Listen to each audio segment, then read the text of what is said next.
Hello, my wonderful, beautiful friends. Happy Monday.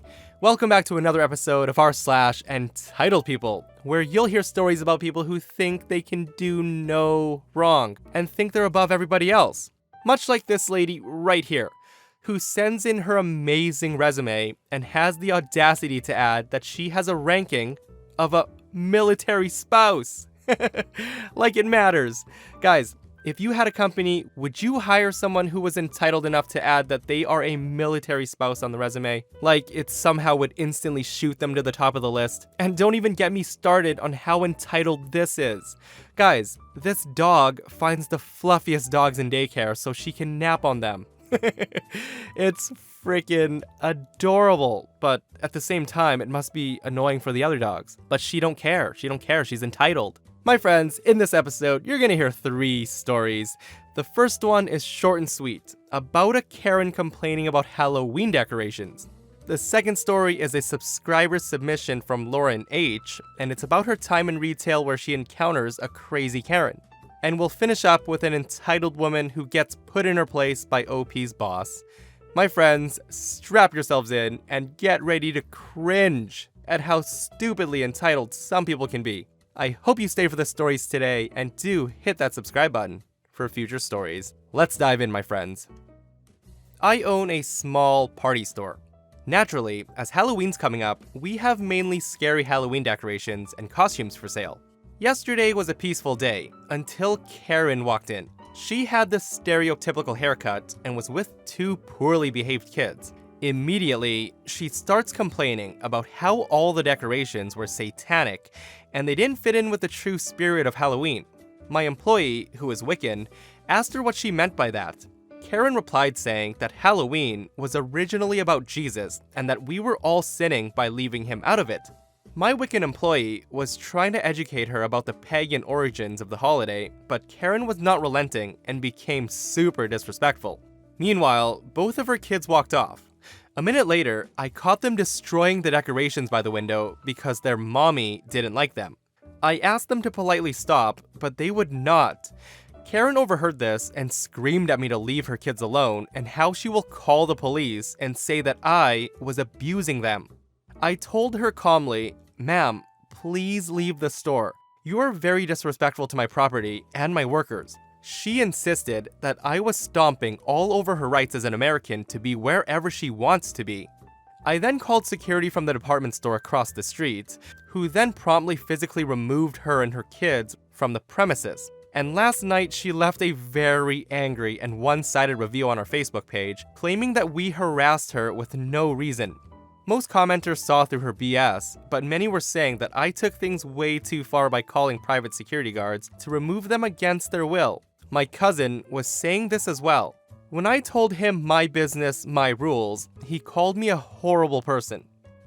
Taking things too far? I personally don't think so. The kids were literally destroying OP's merchandise. Like, what's OP supposed to do? Just stand there and watch as Karen allows her kids to keep destroying things? Guys, I want to ask, do you think that OP is a horrible person by getting private security to escort Karen from the store? Or was OP taking things too far? Leave your comments below. Back in summer of 2000, I landed a job working as a cashier at a Kmart. Our town is small and used to be booming, but after decades of decline, Kmart was the only department store left standing. This store was vital because a large portion of our population didn't drive, and the next closest store was several miles away. Everyone of all walks of life shopped here. After going through a few days of training and shadowing other cashiers, I was finally cut loose and stationed at the only other register that customers could buy tobacco products from during the morning hours. I was stoked because I had room to pace around, wasn't expected to front face and straighten up around the registers, and it was right beside our Little Caesars K-Cafe. Now, I may have been a 17-year-old teenage girl at the time, but I was 5'10", 150 pounds, and had inherited a killer case of resting bitch face. Even though I wasn't a popular kid, I had a bit of a smart mouth, so no one ever actually tried to fight me. I used to think I looked tough because I wore combat boots, wallet chains, and my dad's old Navy dungarees. So that streak ended this day when a customer tried to assault me. After about an hour into my shift, I was feeling great. I had that sickly sweet customer service voice down pat, and every customer I had was just as sweet back. This job rocked. Working with the public rocked, and life was wonderful. And then I met an entitled mother with her daughter. Now, the daughter was clearly younger than me. I was entering my senior year at the local high school and had served as a teacher's aide the previous year. I got to see a pretty good crosscut of our entire student body. The daughter had very long, frizzy dark red hair, which was quite striking. I was certain that I had never seen her at school before. My gut told me that she was likely entering her freshman year in the fall. When they approached my register, I noticed that they do not have any merchandise with them and are both staring at the cigarette wall with such intensity, like I wasn't even there. I said, "Hi, welcome to Kmart. Is there anything I can help you with?" The entitled mother ignores me as she crinkles her nose while nodding her head side to side like she's mulling over something. After a minute of silence, she turns to her daughter and says, "Okay, I can swing too. What would you like?" The daughter replies with, "Newport Menthol Kings." The mother then turns and finally acknowledges me and says, "Yeah, I'll take 2 packs of Pall Mall Red Hundreds and 2 packs of Newport Menthol Kings." Now, I was shocked. In my state, anyone over the age of 16 can sell cigarettes to a customer, but you had to be at least 18 to actually purchase them. In our training, they drilled into our heads that if we had any suspicion that the customer planned to supply tobacco or alcohol products to a minor, we were not allowed to sell those products to them.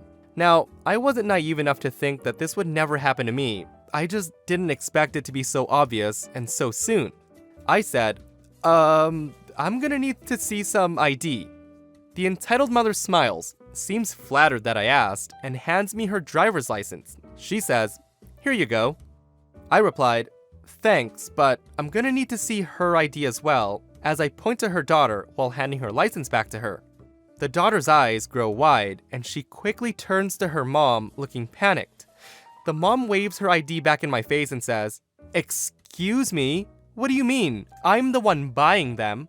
I told her, "While that's true, it's against the law for me to sell tobacco to you if I know it's being given to a minor." The mother replies to me and says, "I can't believe this. They're for me, see?" She then pulls out an empty pack of Pall Malls from her purse and says, "I'm all out. I'm buying them for myself." I told her that I see that, but you just asked your daughter what type of cigarette she wanted while standing right in front of me. The mother's face goes red, and she has the gall to act offended. She then told me, "That was a private conversation that didn't concern you." Her daughter then chimes in and says, "What the heck is wrong with you? Stop being nosy." The mom says, "You have no right to tell me what I can and can't do. Just ring up the smokes now."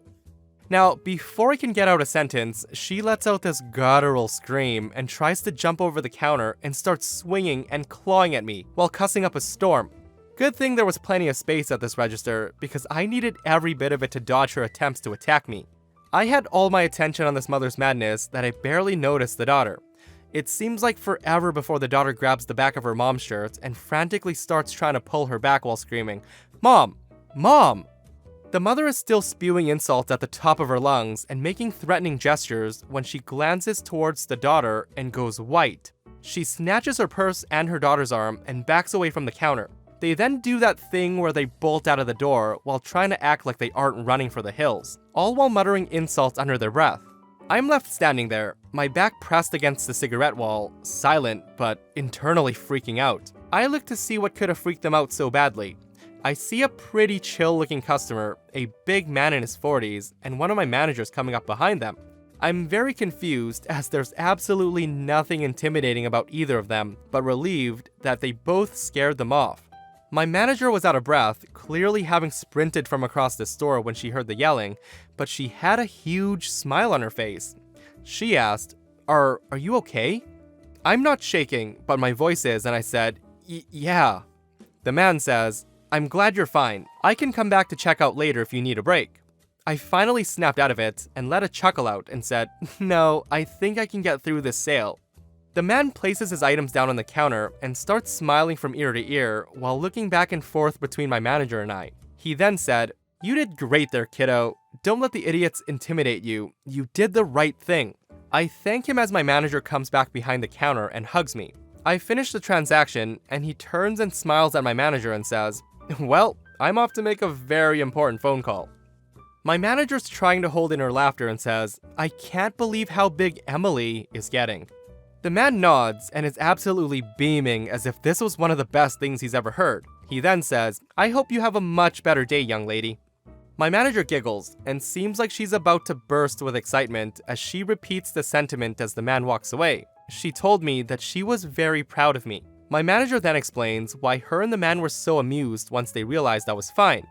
He wasn't just a totally chill customer, but in fact, he was a pretty cool chief of police. Taking into account that the entitled mom and the daughter instantly recognized him without a uniform on, and that the manager was on a first-name basis with them, I think it's safe to assume that they all know each other very well. Such class acts. I wish I could have heard that very important phone call. That's the thing with small towns. Everybody pretty much knows one another. I wonder what crazy gossip spreads around the town about that mother and daughter. Probably nothing good, since she's out buying cigarettes for her underaged kid. But who am I to judge? I've been smoking like a chimney since I was 7, guys. That's not true at all, but you guys also wouldn't know. A few years ago, I had a side hustle on my days off. My job had a rotational schedule where I worked 2 weeks and then got 2 weeks off. I made plenty of money at my job, but it didn't hurt to make a little extra cash. I was in essence a tour guide for the region I lived in. I didn't have any planned tours, and I usually just took people to see the neat places that they would not know about or think to go to. I was adamant about getting paid up front, and customers signed an agreement saying that they made guarantees to protect my truck from messes or damage. Never had any issues, fortunately, and people always enjoyed the places I showed them as the views were absolutely breathtaking. Except for one family. They seemed friendly enough when I was having them sign a contract and collecting my fee. I should mention my fee was $15 an hour, plus $75, $35 if it was half a day. This covered a tank of fuel, plus paid for my time shuttling you around. I also kept a cooler with free water and some limited snacks. You were paying for my knowledge of the region, plus knowledge about the area's history and such. Plenty of times, I had customers tell me, "I've never seen so much cool stuff in one day." So let's get back to the family. Once money changed hands with the family, the attitude changed. They began treating me like I was a second-class citizen. I drove around to some of the most beautiful scenery you could find. It's rare that people aren't left speechless by these places, and I've never seen someone not be impressed. Until now. Every single place I showed them, they just seemed disappointed. One of the places was a ski town popular with a lot of celebrities, and they were just like, it's okay, we've seen better. I can't deny I was a little offended by their indifference, but whatever. They were never outright rude during the day, but were surprised when I didn't buy lunch for them. As I said in the contract, you're paying for my time. Food is on you. But when I got back to town and dropped them off at their hotel, it got interesting. The wife says, "You can just park in the back and leave the keys at the desk. Tell them they're for the Smith family." I said, "I'm sorry, what?" "The truck. Just park it in the back. We might use it later." I told them this is my truck, and I actually do this as a side gig, and that I'm not leaving it here, and it's not part of the deal. The wife condescendingly looks me up and down and says, "Oh please, there's no way that you can own a vehicle like this. It obviously belongs to the company you work for." I told her that I indeed did this as a side job, and I can show her my license and registration if she wanted. And then she demanded to speak to my boss. I thought about just driving off, as it's around 8 p.m., but then I had a better idea. I called my supervisor at my real job. We'll call him Dan. Dan has been in the oil field for 14 years and can be quite rude. He's a good supervisor though. He knew what I did on my days off and even sent people my way a few times. He answered, and I just said, "One of my clients is demanding to speak with my boss, so here she is," and handed her my phone. The wife looked so smug as she took the phone and looked like she was about to tear me a new one to my boss. Sounding smug, she said, "I tried to tell your driver to leave the truck here so we could use it, but he lied and says he owns it," and all of a sudden, I could hear him yelling, "Are you stupid?" I didn't discern anything else, but I knew he gave her a good thrashing. She just walked to the window, handed me my phone and said, "He wants to talk to you," and then walked away. Boss said, "That fixed your problem?" "Yeah, thanks Dan." Any Time, brother.